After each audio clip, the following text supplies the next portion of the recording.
Hi, this is Mike from Mike's Unboxing Reviews and How To, and on today's video we'll be taking a look at Corsair's ever popular 4000d Airflow. Is it the case for you? Is it overhyped?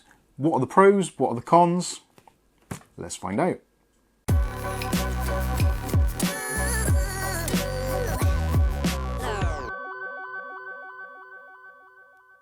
Okay, so in today's video we're taking a look at Corsair's 4000d Airflow. As you can see here in the black version, there's also a version available in white.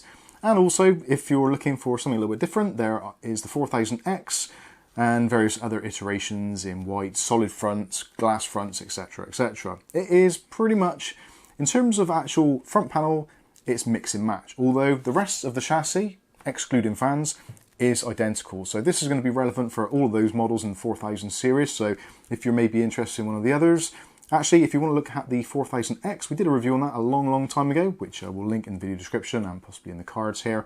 So if you want to check that, you can do. That was a long time ago and times have changed, prices have changed, and there are a lot more cases on the market and a lot more competition. So we're going to go through today, we're going to do a teardown of the case and we're going to be discussing some of the pros and cons.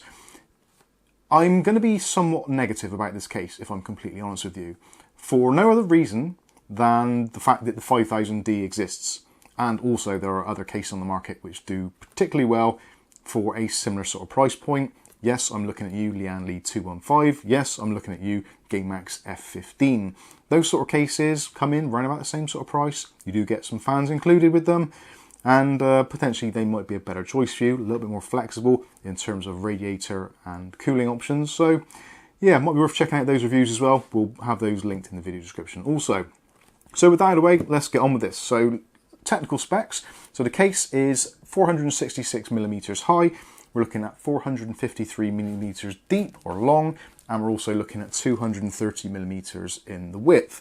So obviously that's the dimensions, if it will fit physically in wherever you want to put it, in a cubicle or on your desk, whatever.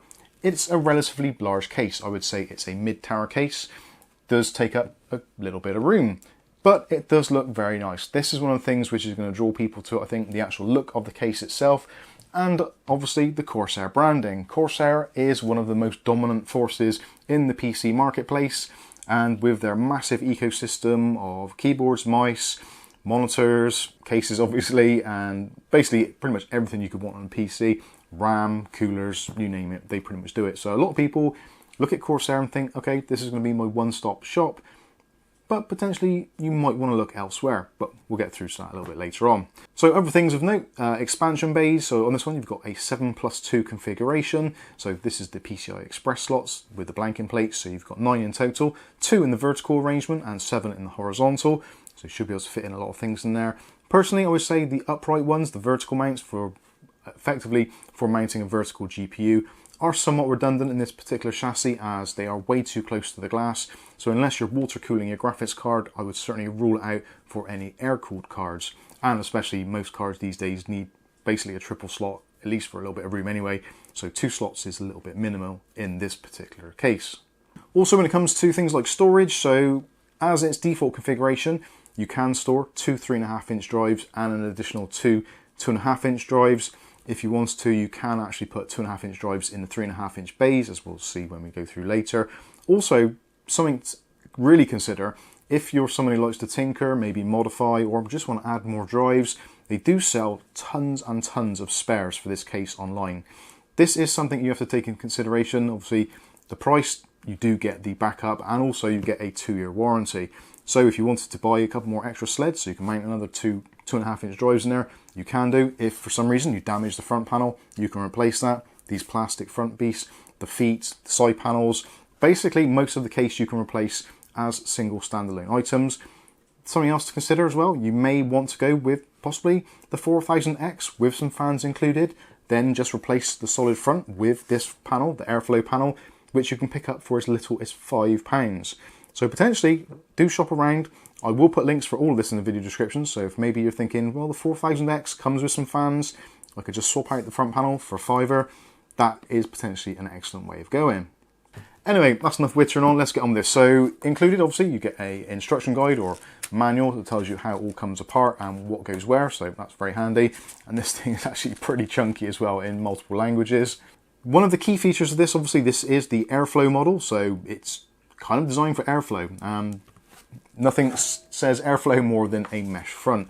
Now this particular mesh front is nice and open. You've got this triangle design on there, and the front panel is nice and easy to remove. So if you want to do some cleaning or whatever you need to do, very simple to do. All you do is grab on the side, and there's little pop panels or pins, and they just pop out relatively easily, although not on this angle. So turn it around, you can see there are the pin connections there. So nice and easy. This is solid metal, so it's not going to get damaged very easily. And of course, for modding purposes, if you want to paint it or anything, you can just give it a light sand, give it a coat of paint to suit your particular needs.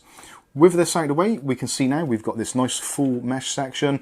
Now, something which some people do complain about this, and it has been remedied somewhat in the 5000 series, is the fact that this mesh isn't really supported. So there's no cross braces.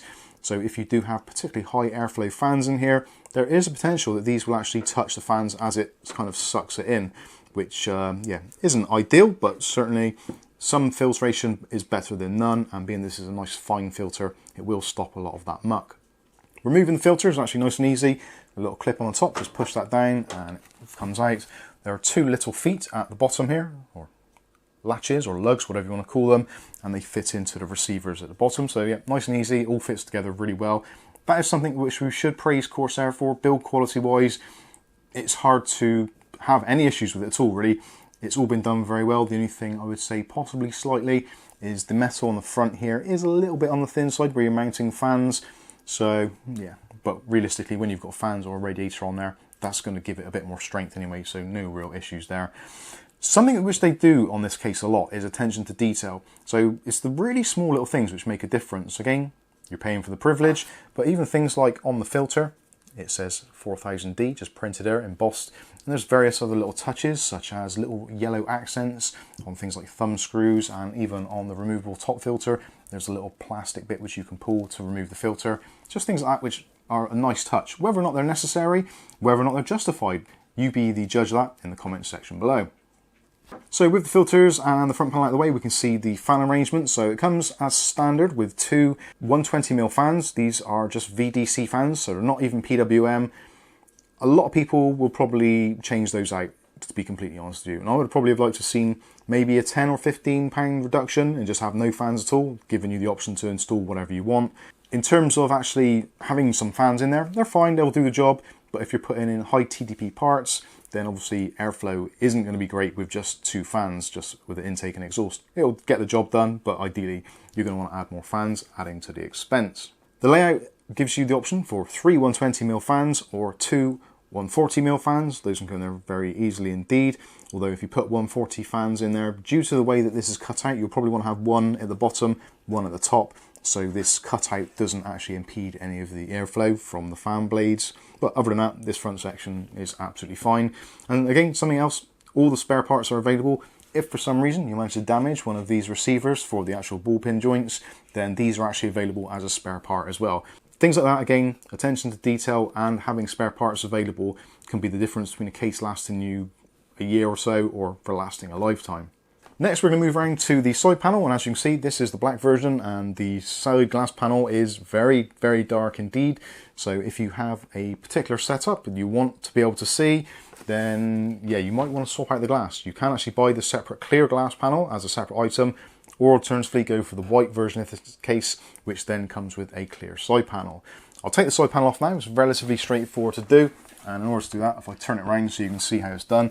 So there are two captive screws on the back there. Again, attention to detail, we've got those little yellow accent colours, which is basically a Corsair thing. That is their colours, yellow and black.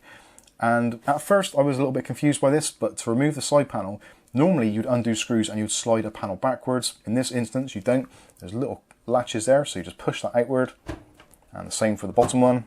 And the whole thing is kind of semi-hinged on the front. There are little latches, which hopefully you can pick out just there, which attach into the side of the case. The side panel itself is, like I said, very, very dark. So if I just peel off some of that, you can see it makes virtually no difference at all. It is still an extremely dark panel. Some people may prefer that. I'm not really bothered either way. Would have been nice for it to be just a couple of shades lighter possibly, but it is what it is. So with the side panel off, we can get a closer look inside and see what's going on. So first of all, I'd say the basement, they've done that particularly well. I like the fact that it's all shielded off there, so regardless of what power supply is in there, it doesn't really make any difference. And also in terms of ventilation, it's kind of excluding this part.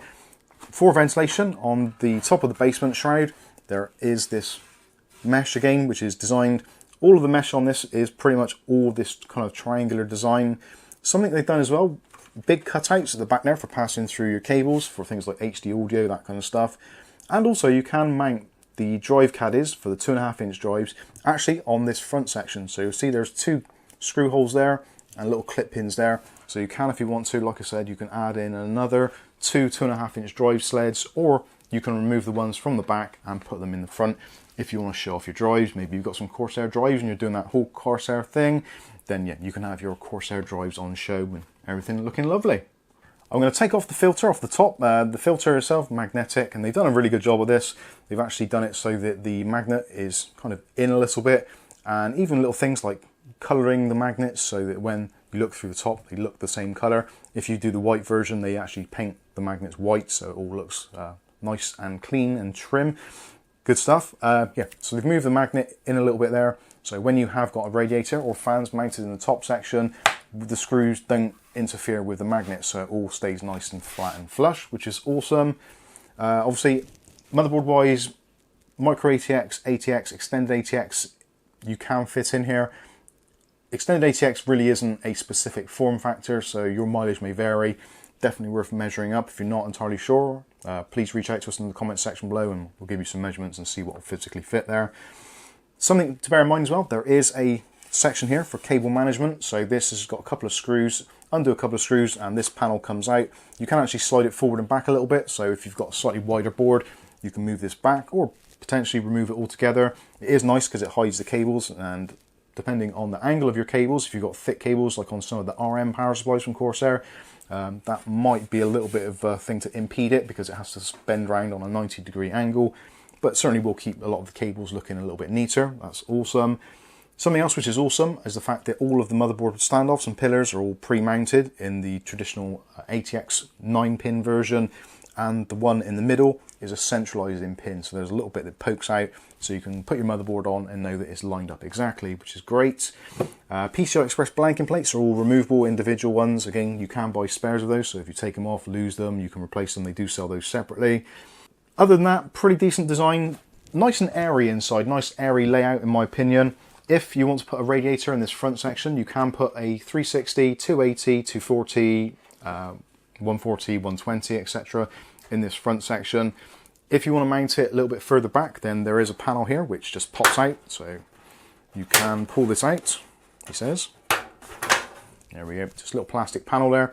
So there's a little lug on this side, 2 lugs on that side, so that locates in. That gives you about an extra 1.5 inches of room there. So if you are putting a 360mm rad and you want the fans there as well, then you can pull that out. You can move the drive sled back a little bit more to give you a little bit more room.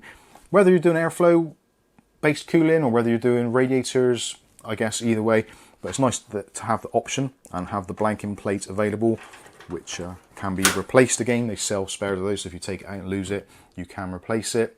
Yeah, happy days. Where it kind of starts to fall apart a little bit for me personally is in the roof. So you've got some pass-throughs at the top, which you'll be getting some close-ups of. So there's one for your EPS connector for your CPUs in the top corner there. It's really hard to get to. This case would be perfect if it was probably about another inch taller and stretched upward. Then you'd be able to mount much bigger radiators in there, and also you'd have easier access to those sections up here. Now once you've built the PC, clearly it's fine because you'll just put it in there, forget about it until something fails and you need to take the motherboard out, in which case you deal with it again. For me personally, and for probably a lot of you out there watching that are maybe enthusiasts and you're regularly changing stuff, swapping out coolers, trying out different configurations, maybe buying some good deals, trying things out, it would have been nice to have a little bit more access. Getting to that EPS connection in that top corner is going to be fiddly when it doesn't really need to be. Just an extra inch on top and it would have been absolutely fine. So yeah, that's all well and good. The radiator mounting on top is offset as well, so it does come out a little bit. Again, depending on your motherboard and also your RAM. If you've got a high profile RAM with RGB on there, there's a chance that you might not be able to get a radiator in there. Certainly it's much better than things like the 220T, I think it is, or the 275T, which we actually reviewed previously, and was the reason we actually went out and bought the 4000X, because we couldn't put a top-mounted radiator in the 220T, I think it was. So that is why we bought the original one of these all those months and years ago. Other than that, I think that is pretty much it for in here. Again, it's a nice layout, it's absolutely fine, it's functional. You get the two fans included, like I said, they are 120mm fans. They're okay fans, but they are VDC, voltage control. So if you're planning to use it with some sort of hub, then yeah, it's a pain. If they'd have included PWM fans, I think they'd have been absolutely fine. Voltage DC fans are a little bit on the cheap side, even though they're Corsair branded. I think they've made a mistake there. They could have either just left them out altogether, and then if you want to, just go for the 4000X that comes with fans, that kind of thing. Yeah. Anyway, it is what it is. Let's move around to the back of the case. So on the back you can see there's the space here for a 120mm fan, a little bit of adjustment up and down, no other options there. Would have been nice to be able to put a 140 in there with a little bit more depth. Something I should have mentioned actually whilst we were on the inside, CPU height for coolers up to 170mm, graphics cards up to 360mm, and power supplies up to 220mm. If you take the hard drive caddy out, then obviously you can put up whatever you want in there effectively, but those are the figures in its stock configuration. Nice that you can put a 170mm cooler in there. So things like the Corsair's own cooler, which is probably not available anymore, I think it was the AS500, that would actually fit in here. And also things like Noctua's D15 fits in there absolutely fine. Yeah, no issues there. So CPU cooler clearance is excellent for air cooling. Back to the rear section, so power supply section at the bottom, you've got a nice filter on there, removable filter, so that's absolutely fine. Uses the same mesh as the front, so nice for keeping the dust out of the system and also out of the power supply. Got these bays here, two upright bays here, the verticals, to be honest with you, they're pointless really. Unless you're water cooling a GPU, in which case if you're water cooling a GPU, it's likely you're going to be having some kind of open loop system, and I honestly don't think there's enough room in here really to have that kind of setup. You wouldn't really be able to put some sort of distribution system in here, and you'd probably struggle putting in something like a D5 pump. Even some of Corsair's own X range, you would probably struggle to get it all to fit in here in this case. The 5000 would do it easily. This, I think you would struggle a little bit. So yeah, having the option for water cooling a graphics card, or even putting an air-cooled graphics card in, I think is kind of a little bit irrelevant. And it's more a case of Corsair ticking a box. Yes, we've got vertical GPU slots available, but kind of they haven't. It's all been made very well, no sharp edges, etc, etc. We'll take a look at the back panel next. So in order to take the back panel off again, it's the same thing. So you've got these captive screws with the little yellow tags on there, a little bit of Corsair branding, and it's the same deal. So you've got these little push levers here. So you just push the lever out and the panel will then swing out. It's captive at the front almost. So yeah, that's fine. Side panel's a little bit flimsy, but it gets the job done. So now we can take a better look at the rear. So this is kind of where you're paying some of your money for things like the cable management that they've added in, and just the way it's built. So these are the removable drives. So all you do is take the sleds out. If you want to put a drive on there, you can do. Again, if you want to, you can spin the case round, and then you can mount these actually in the front section. So let's do that now. So put that in there. Turn it around, thumb screws in, nice wide section there for putting your SATA cables through if you want to put those in. Again, you can buy these as a separate entity, so if you want to buy another pair of those, so you can put 4 drives in at once, then you certainly can do very easily. So yeah, 2 of those drives, big section here for power supply. If you put a power supply in, there's a nice bit of room there so you can actually get in and put your cables through. So if you're putting HD audio or USB cables in after you've installed the power supply, then that's absolutely fine, that works okay. Looking at other things of note, so lots of tie-down points. So you've got a load of tie-down points here towards the front, and obviously there's some very cool ones at the bottom there. So if you're one of those people that are doing something with HD audio and you're kind of routing it all the way around, then there are tie-down points at the bottom, which is unusual, but a very welcome addition. You've got the cable tie section here. So this is their cable routing. You can put in all your cables there, route it in nicely. Something I've noticed already actually is even the fact that these aren't held in properly into the routing. So I don't feel that the plastic is actually deep enough in order to hold the cables in nicely. Again, a couple of cable ties in there would be absolutely fine. Personally, I'd rather have had these cables routed straight down here, giving you a clear path all the way down. but then you'd have difficulty getting to these brackets for removing that side panel, which comes off for if you're using extended ATX or just want to get it out of the way for maybe putting a radiator in, that kind of thing. So yeah, it's nice, it's functional, it does what it's meant to do. I just feel that it's probably, you're paying for that, which is really not needed. They could have quite easily just done some punch outs down there, saved maybe £10 on the build, and then that would have made this case considerably more competitive. Drive cage on the bottom, so this is your removable drive cages. You've got 2 sleds there, and that is also removable, although you probably want to undo the screws with the power supply out, otherwise the thumb screw at the back is a little bit difficult to get to, but you can take out. You can actually move it backwards a little bit, so if you've got a radiator in the front, like we said, if you've pulled that panel out, you can move that back to give you a little bit more room.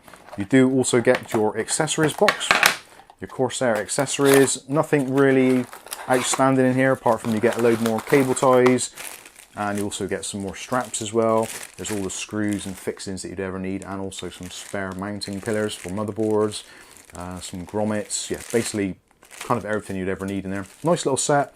Again, attention to detail, they have included lots of things in there, so that is awesome. The CAD is, like I said, so 3.5-inch drives will go in here easily. Just a couple of screws.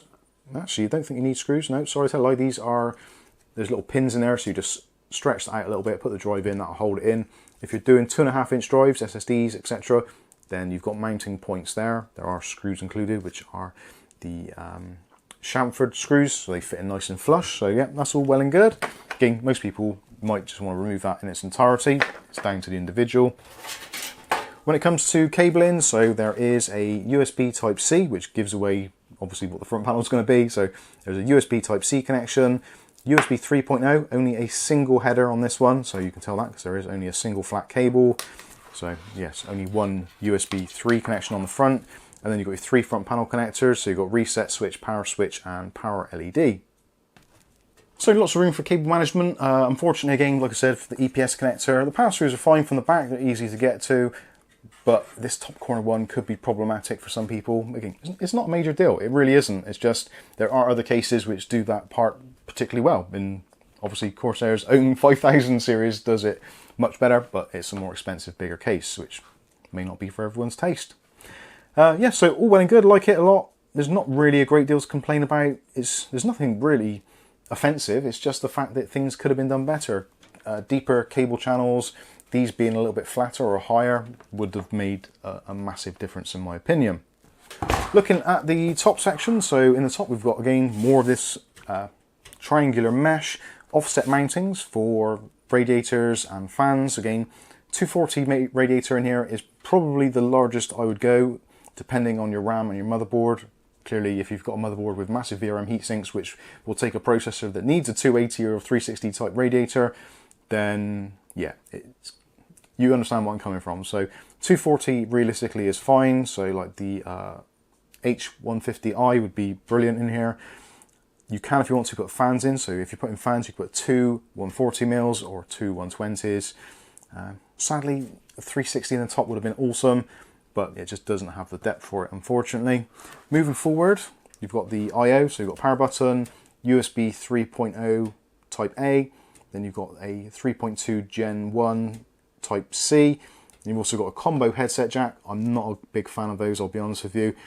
They don't even include a splitter in the box, so if you've got an older headset or just want to use earphone, not a microphone or headset, then yeah, that is a little bit of a downfall. And there is a reset switch, which is quite nice, the fact you're not going to accidentally press that, so that's all well and good. Yeah, a little bit on the kind of the meager side, a little bit tight, some would say, but I guess it's functional. These days, do you use a great deal of front-mounted USB ports? Maybe you plug in the occasional flash drive or something to transfer some data, maybe you charge your phone on the Type-C connection or something. I don't know, let me know in the comments, do you use a lot of front ports on your PC? I would genuinely be interested to know. Looking at the bottom, got the removable tray there for the power supply, got some raised feet.